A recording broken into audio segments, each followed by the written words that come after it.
நமது மெய்ப்பரும் நமது மீட்பரும் நமது ஆண்டவருமாகிய இயேசு கிறிஸ்துவில் பிரியமான உறவுகளே, அருள்ஒளி இணையதளம் வழியாக வத்திக்கான் வானொலி நிகழ்ச்சிகளை நாள்தோறும் உங்களுக்காக நாம் ஒளிபரப்பி வருகிறோம்.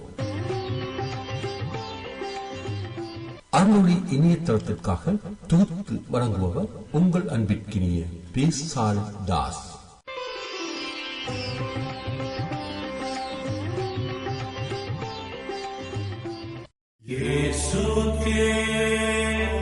லவ்தேத்தூர் இயேசுஸ் கிறிஸ்துஸ். இயேசு கிறிஸ்துவுக்கு புகழ். தமிழ் கூறும் நல்லுலகில் வாழும் அனைத்து அன்பு உள்ளங்களுக்கும் வத்திக்கான் வானொலியின் வணக்கம்.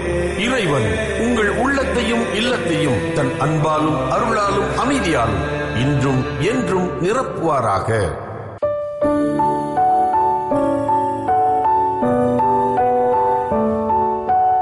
அன்பு நேயர்களே, வத்திக்கான் வானொலி இன்று உங்களுக்கு வழங்கவிருப்பவை கதைகள் 1000, வாரம் ஒரு நிகழ்வு மற்றும் செய்திகள்.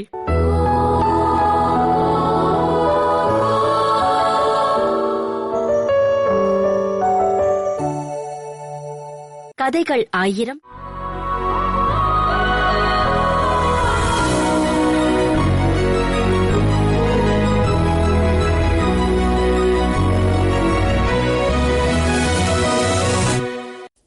அடர்ந்த காடு. 3 மரங்கள் தங்கள் கனவுகளை பகிர்ந்து கொண்டன. முதல் மரம் சொன்னது, நான் மதிப்புமிக்க நகைப்பெட்டி ஆவேன். 2ஆம் மரம், நான் அரசனை சுமக்கும் பல்லாக்காவேன். 3ஆம் மரம், நான் வான் உயர வளர்ந்து விண்ணை தொடுபவனாவேன். கேட்ட 2 மரங்களும் கேலி செய்தன. இந்த மரத்துக்கு ஆசையை பாரு, விண்ணை தொடுவானாம் விண்ணை. இது நிறைவேறாத ஆசை. கேட்ட 3ஆம் மரம் முறைப்படுத்தி சொன்னது, இது ஆசை இல்லை நண்பா, லட்சியம். ஆசை நிறைவேறாமல் போகலாம், லட்சியம் அது ஒரு நாள் நிச்சயம் நிறைவேறும். ஓடி வந்தது அந்த ஒரு நாள். 3 மரங்களும் வெட்டி எடுத்து செல்லப்பட்டன. முதல் 2 மரங்களை தச்சர்கள் உடனே தேர்ந்தெடுத்தார்கள், வேலையை ஆரம்பித்தார்கள். அவர்கள் கைகளிலே நகைப்பெட்டியாக விரும்பிய மரம் சவப்பெட்டியானது, பல்லாக்காக விரும்பிய மரம் மாட்டு தீவன தொட்டியானது. விண்ணை தொட விரும்பிய 3ஆம் மரமோ நெடுநாளாய் அந்தோ பரிதாபம் அங்கேயே கிடந்தது, அனாதையாய் கிடந்தது, இருட்டறையிலேயே இருந்தது, கிடந்தது. ஆனால் நம்பிக்கையோடு காத்திருந்தது. விடியல் ஒரு நாள் வரும். வரவேண்டிய அந்த விடியல் வந்தது. ஒரு நாள் தச்சர் வந்தார். அந்த மரத்தை தேர்ந்தெடுத்தார், இழைக்க ஆரம்பித்தார், செதுக்க ஆரம்பித்தார். நுணுக்கமாக, மிக நுணுக்கமாக செதுக்கி செதுக்கி செம்மையான பொருளாக்கினார். அந்த பொருள்தான் சிலுவை. அந்த சிலுவைதான் பாடுகளின் பாதையிலே இயேசு சுமந்த சிலுவையானது, புண்ணிய சிலுவையானது உலக வரலாற்றில் இடம் பிடித்தது. கேள்விப்பட்ட சவப்பெட்டி தீவன தொட்டிக்கு உடனே ஆச்சரிய தகவலை அனுப்பி வைத்தது. என்ன விந்தை! விண்ணை தொட விரும்பிய அந்த மரம் விண்ணவனையே தொட்டுவிட்டதே. எதுவாக ஆசைக்கிறாயோ அதுவாகவே நீ. முனைப்பில்லா வாழ்க்கையும் முள் இல்லா கடிகாரமும் வெவ்வேறல்ல நண்பா. சீறி பறக்க சிறகுகள் தேவையில்லை, சிறப்பான லட்சியம் ஒன்றே இருந்தால் போதும். வாரம் ஒரு நிகழ்வு. உலக சுகாதார தினம். மனித வாழ்க்கையில் செல்வம், கல்வி, அதிகாரம் என நாம் எத்தனையோ உயரங்களை எட்டினாலும் இவை அனைத்தையும் அனுபவிக்க அடிப்படை தேவையாயிருப்பது சுகாதாரம் மட்டுமே. நம்மிடம் எவ்வளவுதான் வசதிகள் இருந்தாலும் உடல் ஆரோக்கியம் குன்றிப்போனால் அவை அனைத்தும் அர்த்தமற்றதாகிவிடும். அதனால்தான் ஆரோக்கியமே உண்மையான செல்வம் என்று உலகம் முழுவதும் உள்ள அறிஞர்கள் ஒருமித்த குரலில் கூறுகின்றார்கள். இந்த உண்மையை உலகிற்கு உரக்கச் சொல்லவே ஒவ்வொரு ஆண்டும் ஏப்ரல் மாதம் 7ஆம் நாள் உலக நலவாழ்வு தினம் என்று கடைபிடிக்கப்படுகின்றது.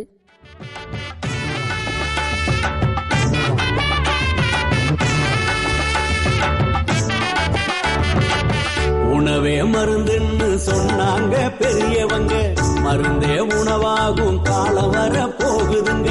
நொறுங்க தின்னாக்கா நோயோடி போகுமுங்க, பொருந்த சொன்னாங்க பொறுப்பாக கேட்டுக்கங்க.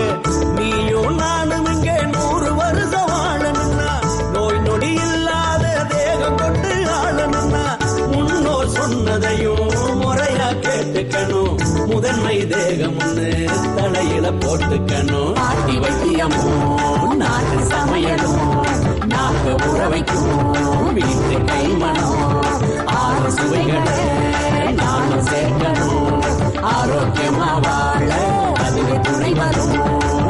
உணவே மருந்துன்னு சொன்னாங்க பெரியவங்க. மருந்தே உணவாகும் காலம் வர போகுதுங்க.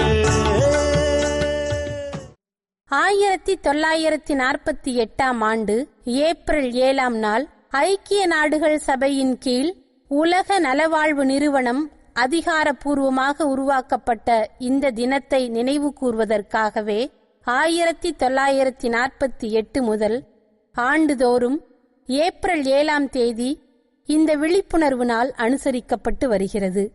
உலக நலவாழ்வு நிறுவனத்தின் முதன்மையான நோக்கம் அனைவருக்கும் நலமான வாழ்வு என்ற உன்னத இலக்கை எட்டுவதே ஆகும். தொற்று நோய்களை கட்டுப்படுத்துவது, புதிய வகை நோய்களை தடுப்பது, மக்கள் மத்தியில் தூய்மையான வாழ்வியல் முறைகளை ஊக்குவிப்பது மற்றும் சுகாதாரமான சூழல் குறித்த விழிப்புணர்வை ஏற்படுத்துவது போன்றவற்றை இந்நிறுவனம் தனது அடிப்படை பணிகளாக கொண்டுள்ளது.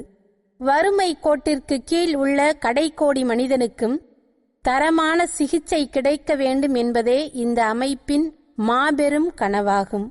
பொதுவாக சுகாதாரம் என்று சொன்னால் நாம் உடலில் நோய் இல்லாமல் இருப்பதை மட்டும் நினைக்கிறோம்.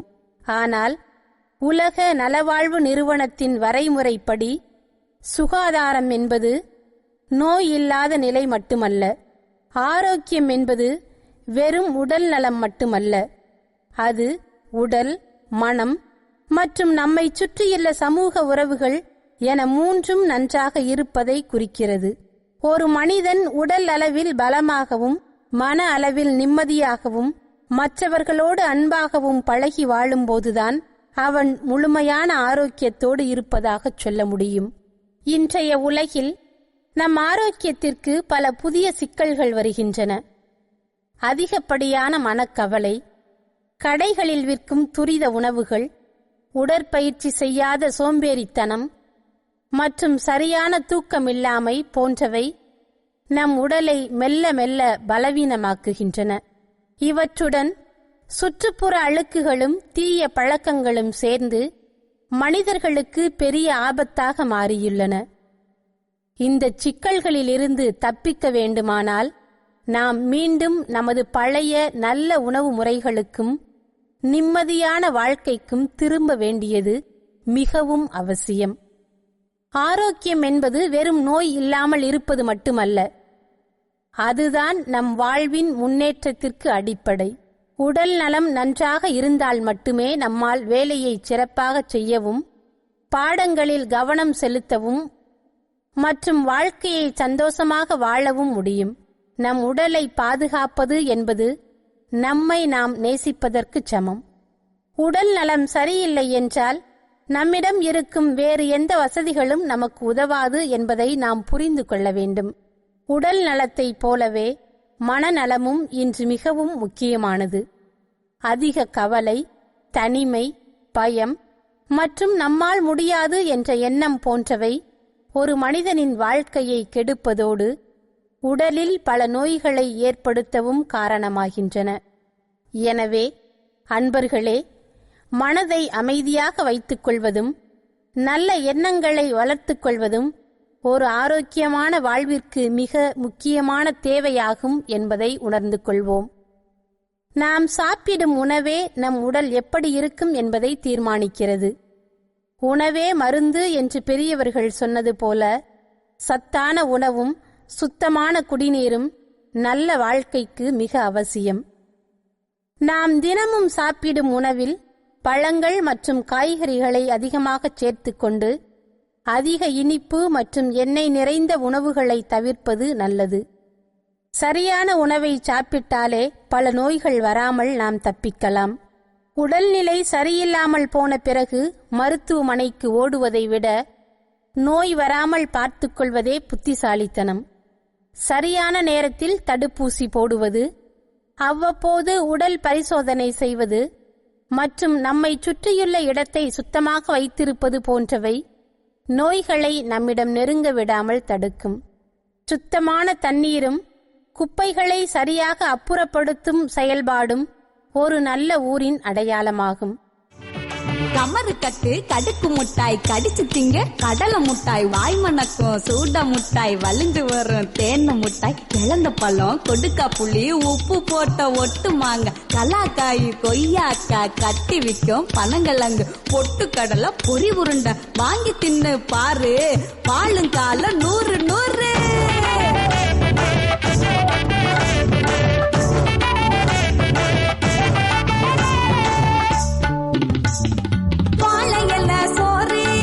வயிற்றுக்கு நன்மை தரும் வறுத்த உணவு எல்லாம் கொழுப்ப சேர்த்து விடும். பழமும் காய்கறியும் பாதி நோய் தீர்க்கும். அரும்ப சேர்த்துக்கிட்டா புரத சத்து வரும். உப்பு சர்க்கரையும்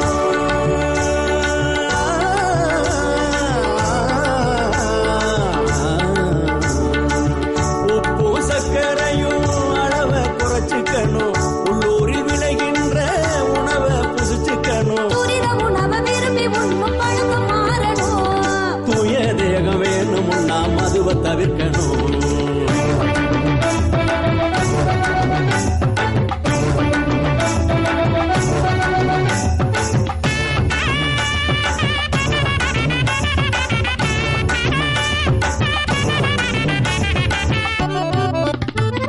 வேர்களிலே விளையும் கிழங்க சாப்பிடணும். நார்ச்சத்தும் வேணும்.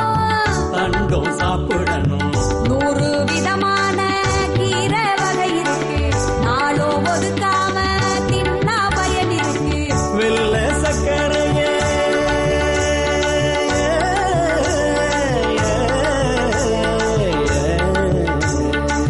வெள்ள சர்க்கரையே வினைய கொண்டு வரும். வீட்டு சமையலுங்க ஊட்ட சத்து தரும். செரிக்கும்படியா பசிக்கும்படியா உணவு இருக்கணும். ஒரு பருக்க கூட வீணில்லாம உண்டு பழகணும். நம்மை பாதுகாக்கும் உண்மையான வீரர்கள் மருத்துவர்கள், செவிலியர்கள் மற்றும் சுகாதார பணியாளர்கள் ஆவர். கொரோனா போன்ற பெரிய நோய்கள் வந்த காலங்களில் அவர்கள் தங்கள் உயிரை பற்றி கவலைப்படாமல் நமக்காக உழைத்தார்கள். அவர்களின் தியாகமும் துன்பமும் போற்றுதலுக்குரியது. அத்தகைய பணியாளர்களுக்கு மரியாதை கொடுப்பதும் அவர்கள் சொல்லும் நல்ல விஷயங்களை கேட்பதும் நம் ஒவ்வொருவரின் கடமையாகும். உலக நலவாழ்வு தினம் என்பது நம் ஆரோக்கியத்தின் மீதான விழிப்புணர்வை ஏற்படுத்தும் நாள். நல்ல ஆரோக்கியம் என்பது ஒவ்வொரு மனிதனின் அடிப்படை உரிமை என்பதை இது நமக்குச் சொல்கிறது. தரமான சிகிச்சை வசதிகள் உலகிலுள்ள எல்லா மக்களுக்கும் சமமாக கிடைக்க வேண்டும் என்பதே இந்த நாளின் முக்கிய நோக்கமாக இருக்கிறது. நம் உடலை பாதுகாக்கும் பொறுப்பு நம்மிடமே இருக்கிறது என்பதையும் இது நினைவூட்டுகிறது. எனவே ஆரோக்கியமான உலகத்தை உருவாக்க நாம் ஒவ்வொருவரும் நம் தினசரி வாழ்க்கையில் சின்ன சின்ன மாற்றங்களை செய்ய வேண்டும். தினமும் நடப்பது, சத்தான உணவை சாப்பிடுவது, தீய பழக்கங்களை கைவிடுவது மற்றும் மனதை நிம்மதியாக வைப்பது போன்ற எளிய பழக்கங்கள் நம்மை புது மனிதர்களாக மாற்றும். நாம் நன்றாக இருந்தால் நம் குடும்பம் நன்றாக இருக்கும்.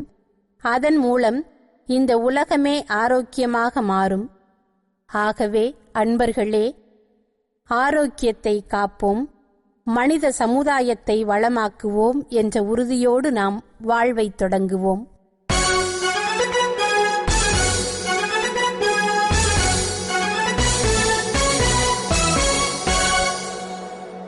செய்திகள். ஆண்டவர் உருவாக்கிய இந்த புதிய நாளை நாம் கொண்டாடும் வேளையில் இந்த மகிழ்ச்சியான வாழ்த்து நம்மோடு இணைந்து பயணிக்கிறது என்றும், இயேசுவின் வழியாக மரணம் தந்த அந்த விரக்தி என்றென்றும் முறியடிக்கப்பட்டுவிட்டது என்பதை இது நமக்கு அறிவிக்கிறது என்றும் கூறினார் திருத்தந்தை 14ஆம் லியோ. ஏப்ரல் 6 இயேசுவின் உயிர்ப்பு பெருவிழாவிற்கு அடுத்த நாளான இத்திங்களன்று நண்பகல் 12 மணிக்கு வத்திக்கான் புனித பேதுரு பெருங்கோவில் வளாகத்தில் கூடியிருந்த பல்வேறு நாடுகளைச் சேர்ந்த திருப்பயணிகளுக்கு வழங்கிய அல்லேலுயா வாழ்த்தொலி செய்தியில் இவ்வாறு கூறினார் திருத்தந்தை 14ஆம் லியோ. இன்றைய நாளின் நற்செய்தி பகுதியை மையமாக கொண்டு தனது அல்லேலுயா வாழ்த்தொலி செய்தியை பகிர்ந்து கொண்ட திருத்தந்தை, காலியான கல்லறை இருவேறு மனநிலைகளை நமக்கு படம் பிடித்து காட்டுகிறது என்று தெரிவித்தார். ஒருபுறம் உயிர்த்தெழுந்த ஆண்டவரை நேரில் கண்டு மரணத்தின் மீதான அவரது வெற்றியை உலகுக்கு பறைசாற்றிய பெண்களின் சாட்சியம் என்றும், மறுபுறம் இயேசுவின் உடல் திருடப்பட்டு விட்டதாக பொய்க்கதையை பரப்பிய காவலர்களின் செயல் என்றும் எடுத்துக் காட்டினார்.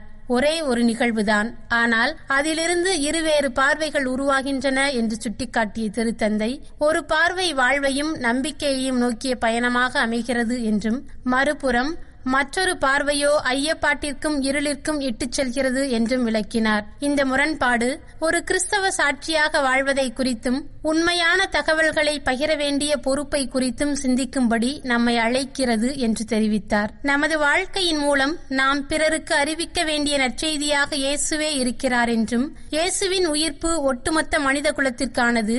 அது நமது கடந்த கால குறைகளை நீக்கி மரணத்திற்கு பிறகும் நமக்கு ஒரு நம்பிக்கை இருக்கிறது என்பதை உறுதிப்படுத்தி எதிர்காலத்திற்கான கதவை திறக்கிறது என்றும் மொழிந்தார் திருத்தந்தை. ஏப்ரல் 1 புதன்கிழமையன்று திருத்தந்தை 14ஆம் லியோ அவர்கள் டாக்டர் பவுலோ ஃபனலி அவர்களை பொருளாதாரத்திற்கான செயலகத்தின் கீழ் இயங்கும் திருப்பிடத்தின் மனிதவள அலுவலகத்தின் இயக்குநராக நியமித்துள்ளதாக திருப்பிட செய்தி தொடர்பகம் தெரிவித்துள்ளது. டாக்டர் ஃபனலி அவர்கள் மிலானில் உள்ள புக்கோனி பல்கலைக்கழகத்தில் செயல்பாட்டு ஆராய்ச்சி துறையில் பட்டம் பெற்றவர் என்றும், அவர் அசெஞ்சர் நிறுவனத்தில் பணிபுரிந்த போது பல்வேறு தொழில்துறைகளில் நிறுவன மாற்றம் மற்றும் மனிதவள செயல்முறைகளை மறுசீரமைத்தல் ஆகிய பணிகளில் ஈடுபட்டார் என்றும் அச்செய்தி தொடர்பகம் தெரிவித்துள்ளது. அவர் தனது மேலாண்மை பணியுடன் விரிவான கல்விசார் மற்றும் பொது தொடர்பு அனுபவத்தையும் இணைத்து செயல்பட்டுள்ளார் என்பது குறிப்பிடத்தக்கது. புனித பிரான்சிஸ் அசிசி இறந்த 800வது ஆண்டு நினைவையொட்டி இடம்பெற்ற சிறப்பு கண்காட்சியின் போது அவரது புனித உடலை வணங்க திருப்பீடச் செயலர் கர்தினால் பியத்ரோ பரோலின் அவர்கள் அசிசி நகருக்கு திருப்பயணம் மேற்கொண்டார்.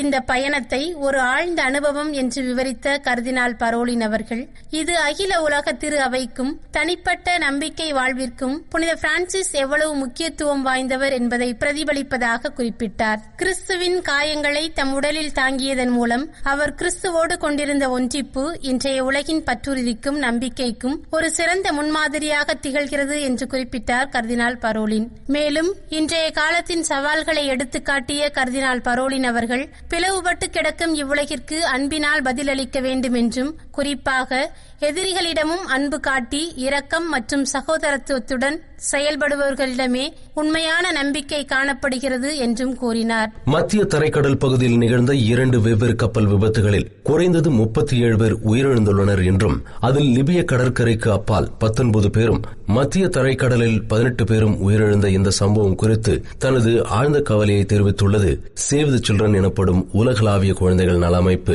இத்தகைய உயிரிழப்புகள் தவிர்க்க முடியாதவை அல்ல என்று தெரிவித்துள்ள அவ்வமைப்பு, குழந்தைகள் உள்ளிட்ட நலிந்த பிரிவினரின் பாதுகாப்பை விட புலம்பெயர்ந்தோர் வருவதை தடுப்பதற்கே முன்னுரிமை அளிக்கும் ஐரோப்பிய கொள்கைகளின் விளைவே இந்த மரணங்கள் என்று சுட்டிக்காட்டியுள்ளது. மேலும் மனித உயிர்களை காப்பதற்கே முன்னுரிமை அளிக்கும் வகையில் மனிதாபிமான மற்றும் வணிக கப்பல்கள் கட்டுப்பாடுகள் இன்றி செயல்பட அனுமதிக்குமாறும் வலியுறுத்தியுள்ளது. சிசிலியன் கால்வாய் மற்றும் மத்திய தரைக்கடலில் அண்மையில் நிகழ்ந்த விபத்துகளில் உயிரிழந்தவர்களின் குடும்பங்களுக்கு இரங்கல் செய்தியை தெரிவித்துக் கொண்டுள்ள சாண்ட் எஜிடியோ அமைப்பு, கடலில் ஆபத்தில் இருப்பவர்களின் உயிர்களை காக்க மனிதாபிமான உதவிகளையும் தீவிரப்படுத்துமாறு இத்தாலி மற்றும் ஐரோப்பிய நாடுகளுக்கு கோரிக்கையொன்றை விடுத்துள்ளது.